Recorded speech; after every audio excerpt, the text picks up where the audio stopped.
Avis vascular centre మన దేశంలోనే the best varicose vein hospital.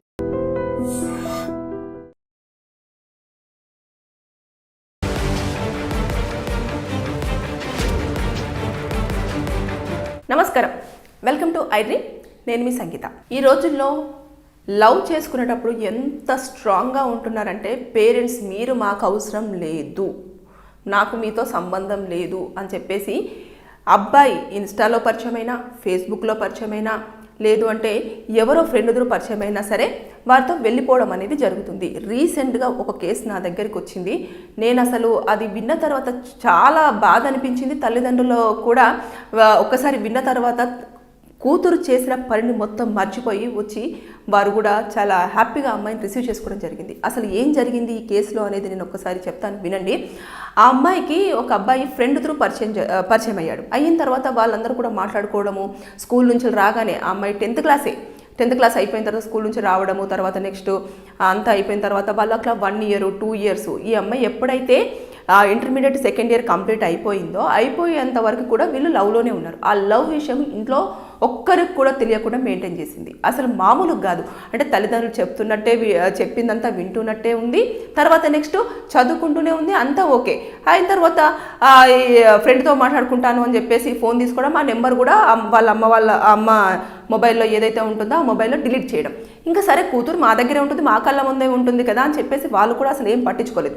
ఎప్పుడైతే ఆమెకు 19 years వచ్చిన వెంటనే ఎవరైతే ఆ అబ్బాయి ఉన్నాడో ఇంకా మనం పెళ్లి చేసుకుందాము, మనకి ఇంకా ఎలాంటి ప్రాబ్లం లేదు, మనం ఇప్పుడు ఎవరిని అడగనవసరం లేదు, మనకు నచ్చినట్టుగా పెళ్లి చేసుకోవచ్చు అని చెప్పేసి తీసుకెళ్ళిన తర్వాత ఈ అమ్మాయి ఇంట్లో చెప్పలేదు. పొద్దున్న లేసేసరికి ఆ అమ్మాయి లేకపోయేసరికి అరే అమ్మాయి ఎటు వెళ్ళిపోయింది అని చెప్పేసి మొత్తము సెర్చ్ చేశారు పేరెంట్స్ అంతా కూడా. అరే అమ్మాయి కనిపించట్లేదు, ఎక్కడికి వెళ్ళింది ఏంటి అని చెప్పేసి మొత్తం చూసేస్తే ఎక్కడ లేదు. ఎవరికి ఫోన్ చేసినా కూడా మా ఇంటికి రాలేదు అంకుల్, మా ఇంటికి రాలేదు అని చెప్పేసి వాళ్ళు చెప్పారు.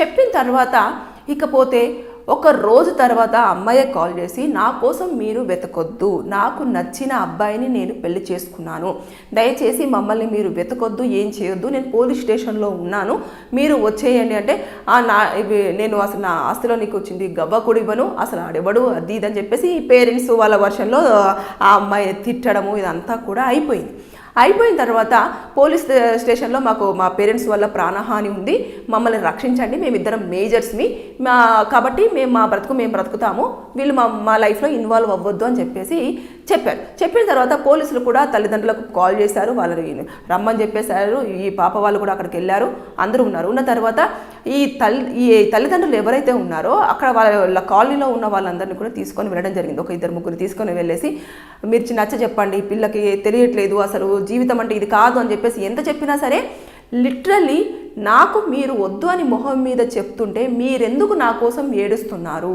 నేను నా జీవితం నేను ఎలా కావాలో నేను అలా చూసుకుంటాను, నన్ను చాలా బాగా చూసుకుంటున్నాడు ఇతను నేను చాలా హ్యాపీగా ఉంటాను, దయచేసి నన్ను వదిలేయండి అని చెప్పేసి అన్న తర్వాత లేదు నువ్వు ఎట్లా బ్రతుకుతావు అది అని చెప్పేసి అన్న తర్వాత ఇంకొకటి ఏంటంటే ఆ అమ్మాయికి మెడలో ఉన్న గోల్డ్ చైను అదేవిధంగా రింగు తీసి అలా ఇచ్చేసి నేను కట్టు బట్టలతో ఇది మా ఆయన కొనిచ్చిన డ్రెస్సు, నేను ఇంట్లో నుంచి అలా వేసుకొచ్చిన డ్రెస్ కూడా మా ఆయన కొనిచ్చింది, నా ఫ్రెండ్ ఇవ్వలేదు అని చెప్పేసి అదే డ్రెస్ మీద వచ్చింది, ఇంకా ఆయన కొనిచ్చిన డ్రెస్ మీదనే వెళ్ళిపోవడం అనేది జరిగింది.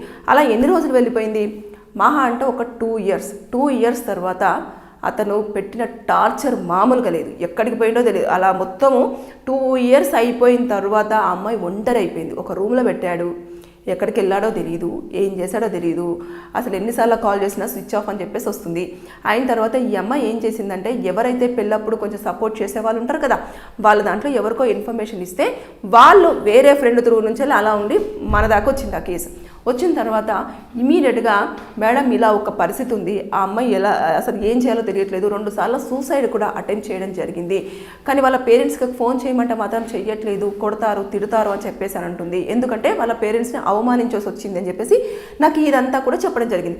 చెప్పిన తర్వాత మీరు ఫస్ట్ ఆఫ్ ఆల్ ఆ అమ్మాయి ఎక్కడుందో చెప్పండి, నేనైనా రావడం, లేదంటే ఆ అమ్మాయినైనా వస్తాను అంటే తీసుకొని రండి అని అంటే వాళ్ళు తీసుకొని వచ్చారు. వచ్చిన తర్వాత నేను ఆ అమ్మాయితో మాట్లాడితే మా తల్లిదండ్రులు నా కాళ్ళు పట్టుకొని బ్రతిమలాడినా సరే నేను వినలేదు మేడం, 2 years తర్వాత నన్ను వదిలేసి అతను ఎక్కడికో వెళ్ళిపోయాడు, ఎక్కడికి వెళ్ళిపోయాడో తెలియదు, ఫోన్ స్విచ్ ఆఫ్ వస్తుంది, వాళ్ళ పేరెంట్స్ని అడిగినా కూడా నాకు తెలియదు, మీరే వెళ్ళిపోయారు కదా బయటికి అని చెప్పేసి చెప్తున్నారు అని చెప్పేసి అంటే మేము ఫోన్ చేసాం, పోలీసులకు కూడా మేము కాల్ చేసాము. చేసిన తర్వాత పోలీసుల హెల్ప్ కూడా నేను తీసుకోవడం జరిగింది. తీసుకున్న తర్వాత వాళ్ళకు ఫోన్ చేసేస్తే లేదు అండి మా అబ్బాయి ఆ రోజు వెళ్ళిపోయాడు ఇంట్లో నుంచి అంటే ఇంతవరకు మళ్ళీ అసలు మాకు కాల్ చేయలేదు, ఎక్కడ ఉన్నాడో కూడా తెలియదు అని అంటే పోలీసు వాళ్ళు ఇంకా అది ట్రేస్ చేస్తానని చెప్పేసి అన్నారు. వాళ్ళ నెంబర్ తీసేసుకున్నారు, అంతా ఓకే. అయితే ఈ టైంలో నేను ఏం చేశానంటే మీ పేరెంట్స్ నెంబర్ ఇవ్వండి అని చెప్పేసి అంటే లేదండి నన్ను తీసుకెళ్లరు, ఎందుకనంటే నేను మా పేరెంట్స్ని చాలా హర్ట్ చేశాను, అందరి ముందు పరువు తీశానంటే లేదు ఫస్ట్ నాకు ఇవ్వు నేను మాట్లాడతానని చెప్పేసి నెంబర్ తీసుకుని మాట్లాడితే వాళ్ళ నాన్నకి నేను ఒకటే చెప్పాను, ఏమనంటే ఇలా మీ అమ్మాయి అతను వదిలేసి వెళ్ళిపోయాడు, ఏడుస్తూ 2 సార్లు చనిపోవడానికి ప్రయత్నం చేసి నా ముందర ఉందండి, మీరు వచ్చి ఒకసారి మాట్లాడతారా అంటే నా కూతురు ఎక్కడ ఉంది మేడం చెప్పండి, నేను అడ్రస్ పెడితే ఇప్పుడే వచ్చేస్తాను అని చెప్పేసి ఆయన వితిన్ ఒక 30 to 40 minutesలో నా ముందర ఉన్నాడండి. రాగానే కూతుర్ని పట్టుకొని గట్టిగా ఏడ్చేసి నేను ఆ రోజు చెప్పింది ఇదే, వాడు కరెక్ట్గా లేడు అన్నా కూడా మీకు ఎక్కలేదు, నా కూతుర్ని నేను చూసుకుంటాను, వాడు ఎక్కడున్నా సరే వాడిని పనిష్మెంట్ చేద్దామని చెప్పేసి కూతుర్ని తీసుకొని వెళ్ళిపోవడం జరిగింది. అంటే దయచేసి నేను చెప్పేది ఏంటంటే ప్రతి ఒక్క లవ్ చేసుకునే వారికి ఏంటంటే లైఫ్లో సెటిల్ అయిన తర్వాత పేరెంట్స్ అంగీకారంతో పెళ్లి చేసుకుంటే ఆ సపోర్ట్ అనేది వేరే ఉంటుంది. ఇప్పుడు తీసుకెళ్ళాడు 2 years వరకు కూడా నీతో పాటు ఉన్నాడు, దాని తర్వాత వదిలేసి వెళ్ళిపోయాడు, ఎక్కడికి వెళ్ళిపోయాడో తెలీదు. లక్కీగా ఈ 2 yearsలో కూడా ఆ అమ్మాయికి ప్రెగ్నెంట్ అవ్వలేదు కాబట్టి సరిపోయింది. లేదు అని అంటే పిల్లలు పుట్టి ఆ అమ్మాయి ఎటు కాకుండా ఉండుంటే ఎంత ప్రాబ్లమేటిక్ అయి ఉండేది. కానీ ఇదైతే కేసు ఫైల్ అయింది, కేసు రన్నింగ్లో ఉంది, అబ్బాయి కోసం కూడా మొత్తం వెతుకుతున్నారు. హబకాస్ బస్ మనం వేసాము, అది కూడా మనము మొన్న వేసాము. ఖచ్చితంగా పోలీసులు కూడా 1 dayలోనే ఆ అబ్బాయి ఎక్కడున్నా కూడా వెతికి తీసుకొచ్చి కోర్టులో ఖచ్చితంగా ప్రొడ్యూస్ చేయించాల్సిందే. కాబట్టి అది ఇంకా జరిగిపోతూ ఉంటుంది. కానీ ఇక్కడ చూసుకుంటే ఎందుకంటే ఆ అమ్మాయి ఇంకొక లైఫ్ లీడ్ చేయాలంటే ఖచ్చితంగా ఆ అబ్బాయి విడాకులు ఇవ్వాల్సిందే, పెళ్లి చేసుకున్నాడు కాబట్టి. ఇంకొక తెలివి ఏంటంటే ఇద్దరు అది కూడా తీసుకున్నారు, మ్యారేజ్ సర్టిఫికేట్ కూడా తీసుకున్నారు. ఆ మ్యారేజ్ సర్టిఫికేట్ తీసేసుకుని మాకు పెళ్ళి అయిపోయింది, అసలు మా అంత మంచి ఏమంటారంటే జెన్యూన్ లవర్స్ ఎవరు లేరు, మేము లవ్ చేసి ఇన్ని ఇయర్స్ పాటు లవ్ చేసి మరి పెళ్లి చేసుకోవడం జరిగింది అంటే అతను ఎంత జాగ్రత్త పడ్డాడు అంటే ప్రతిసారి ప్రెగ్నెంట్ అవ్వడానికని ట్రై చేస్తున్న ప్రతిసారి ఏం చేస్తాడు తెలుసా, ట్యాబ్లెట్స్ వేయడం అనేది జరిగింది. ఆ పాపకి ట్యాబ్లెట్స్ వేస్తూ ఇప్పుడు వద్దు నేను లైఫ్లో సెటిల్ అవ్వాలి, నువ్వు సెటిల్ అవ్వాలి, మనము కొంచెం డబ్బులు సంపాదించుకొని ఇల్లు సంపాదించుకొని కారు సంపాదించుకొని అప్పుడు మనం పేరెంట్స్ దగ్గరికి వెళ్ళేసి ముందు నిల్చుంటే అరే మనల్ని కాదని చెప్పేసి వాళ్ళు మంచిగా లైఫ్లో సెటిల్ అయ్యారు కదా అని చెప్పేసి మనల్ని అప్పుడు యాక్సెప్ట్ చేస్తారు. అప్పుడు మనం పిల్లల్ని కన్నా కూడా మనము జీవితాంతం చూసుకోవడానికి స్కోప్ ఉంటుంది అని చెప్పేసి చాలా నమ్మించాడండి. కాబట్టి అబ్బాయిలు ఎప్పుడైనా సరే అమ్మాయిలను నమ్మించడానికి చాలా రకాల మాటలు చెప్తారు. ఇప్పుడు అమ్మాయిలు కూడా చెప్తున్నారు అనుకోండి, కాకపోతే ఈ కేసులో మాత్రం ఆ అబ్బాయి చెప్పిన మాటలు ఆ అమ్మాయి ఏడ్చుకుంటూ చెప్తుంటే నేను రికార్డ్ చేసుకుంటానండి. ప్రతి ఒక్క ఎవరు వచ్చినా సరే క్లయింట్ వారు చెప్పింది నేను రికార్డ్ చేసుకోవడం జరుగుతుంది. అసలు వాళ్ళు అమ్మాయి చెప్పిన ప్రతి మాటలో ఎంత ఏడ్చుకుంటూ చెప్పిందంటే ఇలా చెప్పాడు, తర్వాత అదే మాట ఇలా అన్నాడు అంటే ఉంటుందండి. కొన్ని రోజులు పోయిన తర్వాత ఏ రిలేషన్షిప్లోనైనా గొడవలు స్టార్ట్ అవుతాయి, మిస్అండర్స్టాండింగ్ అవుతాయి. తర్వాత నెక్స్ట్ నీ వల్లనే నేను ఇలా ఉన్నాను అంటారు, నిన్ను పెళ్లి చేసుకోకపోతే నేను బాగుండేవాడిని అంటారు. ఇలాంటివన్నీ కామన్గా సర్వసాధారణంగా జరిగేవే. కానీ అప్పుడు పేరెంట్స్ సపోర్ట్ ఉండడానికి పేరెంట్స్ సపోర్ట్ లేని దానికి చాలా వేరియేషన్ ఉంటుంది. పేరెంట్స్ సపోర్ట్ ఉందనుకోండి, పెద్దలందరూ వస్తారు, కుటుంబం అంతా వచ్చి కూర్చొని ఏం బాబు ఏంటి సంగతి అని చెప్పేసి అడుగుతారు. అమ్మాయి తప్పు చేసినా కూడా ఏంటమ్మా ఏమైంది అని చెప్పేసి అడుగుతారు. అదే మీరు ఎవరి సపోర్ట్ తీసుకోకుండా మేమిద్దరం అసలు చాలా లైఫ్లో లీడ్ చేసేస్తాం, మా ఇద్దరికి ఒకరికొకరం నచ్చినాం కదా, మమ్మల్ని ఎవరు ఆపేవారు ఉన్నారు అని చెప్పేసి కనుక మీరు స్టెప్ తీసుకున్నారు అంటే వీళ్ళు ఎవరు ఉండరు, అతను ఏం చేసినా నువ్వు ఇంకా పడి ఉండాల్సిందే, ఈమెం చేసినా కూడా మీరు భరించాల్సిందే. ఎందుకంటే ఒక్కసారి మెడలో తాళి కట్టేశారు అంటే లైఫ్ లాంగ్ వారే మీ భార్య, అతనే మీ భర్త. కాబట్టి ఇది గుర్తుపెట్టుకొని ఎప్పుడైనా సరే లవ్లో జెన్యూన్గా లవ్ చేసుకొని పెళ్లి చేసుకోవాలనుకున్నప్పుడు పెద్దల యొక్క అంగీకారం అనేది తప్పకుండా తీసుకోండి. లేదు అంటే లీగల్గానైనా తీసేసుకొని మీకు పెళ్ళయింది అన్న విషయాన్ని 10 మందికి తెలిసేలాగా చేయండి. దాంతోపాటు మీరు దాన్ని ఖచ్చితంగా రిజిస్ట్రేషన్ చేయించుకుని మ్యారేజ్ సర్టిఫికేట్ ఉంటుంది కదా, అది చేయించుకున్న తర్వాత నెక్స్ట్ మీ పేరెంట్స్కి ప్రతిసారి కాల్ చేస్తూ ఉండండి. ఎందుకంటే ఓకే నా కూతురుంది నా కొడుకున్నాడు అని చెప్పేసి వాళ్ళకి తెలుస్తుంది. ఏదైనా ప్రాబ్లం వచ్చినా సరే అయ్యో చేసుకుందేమో ఏదో చేసుకున్నావు ఇంటికి రా అని చెప్పేసి ఒక్క సందర్భంలో కాకపోయినా ఇంకొక సందర్భంలోనైనా కూడా చెప్పే అవకాశాలు ఉంటాయి. కాబట్టి ఈ రోజుల్లో ఇలాంటివన్నీ జరుగుతున్నాయి కాబట్టి ఫ్రెండ్ త్రూ పరిచయం అయ్యాడనో, లేదంటే ఇన్స్టాలో పరిచయం అయ్యాడనో, ఫేస్బుక్లో నాకు చాలా వరకు సపోర్ట్ చేశాడనో, లేదంటే నాకు ఇలాంటి విషయాలలో సపోర్ట్ చేశాడని చెప్పేసి ఎట్టి పరిస్థితుల్లో అమ్మాయిలు అబ్బాయిల ట్రాప్లో కానివ్వండి, అబ్బాయిలు అమ్మాయిల ట్రాప్లో కానివ్వండి పడిపోయి మీ జీవితాలను నాశనం చేసుకోవద్దని చెప్పేసి నేను మరీ కోరుకోవడం జరుగుతుంది. ఎందుకు అనంటే చాలా కేసులు కౌన్సిలింగ్స్కి వస్తున్నాయి. కొన్ని కేసులు ఫైల్ అయిన తర్వాత కోర్టుల చుట్టూ తిరుగుతుంటే చిన్న పిల్లలు ఎంత 22, 23, 24 ఇయర్స్ అలాగే ఉంటారు, యంగ్. అసలు ఇంకా పెద్ద వాళ్ళందరూ చూసి ఆశ్చర్యపోతున్నారు. కాబట్టి దయచేసి నేను చెప్పేది ఏంటంటే ఎప్పుడైనా సరే లైఫ్లో మొత్తం సెటిల్ అయిపోయి ఫినాన్షియల్గా సెటిల్ అయ్యాము అనుకున్నప్పుడు పెళ్లి చేసుకొని కుటుంబ సభ్యులను ఒప్పించుకొని వారి సమక్షంలో గ్రాండ్గా పెళ్లి చేసుకోండి, అందరికీ తెలిసేలాగా.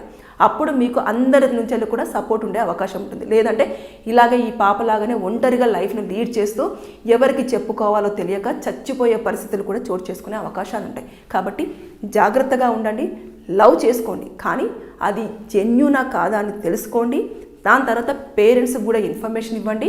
పేరెంట్స్ యొక్క అంగీకారంతో పెళ్లి దాకా వెళ్ళండి. ఇది నేను మాత్రం ఈ వీడియోలో చెప్పాలనుకుంటున్నాను. ఎందుకంటే కౌన్సిలింగ్స్కి వస్తున్నారు, ఇబ్బందులు పడుతున్నారు కాబట్టి చాలామందికి తెలియదు, ఆ మత్తులో ఉంటారు. అంటే వారు చెప్పింది ఆ టైంలో మీకు ఏదైనా సరే కరెక్టే అనిపిస్తుంది.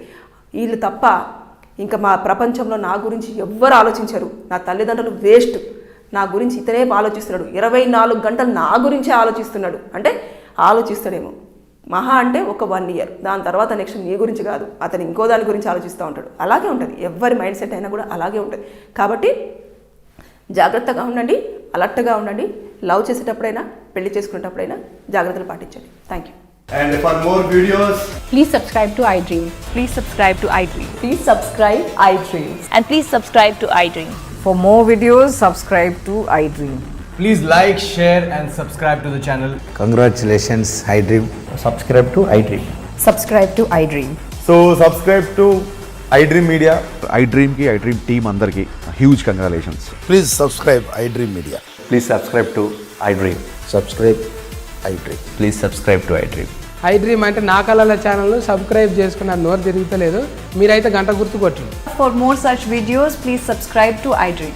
Subscribe to iDream. Please subscribe to iDream. Please subscribe iDream Media. Please do subscribe to iDream. Please subscribe to iDream Media. For best entertainment and information, please subscribe iDream. And don't forget to subscribe to iDream.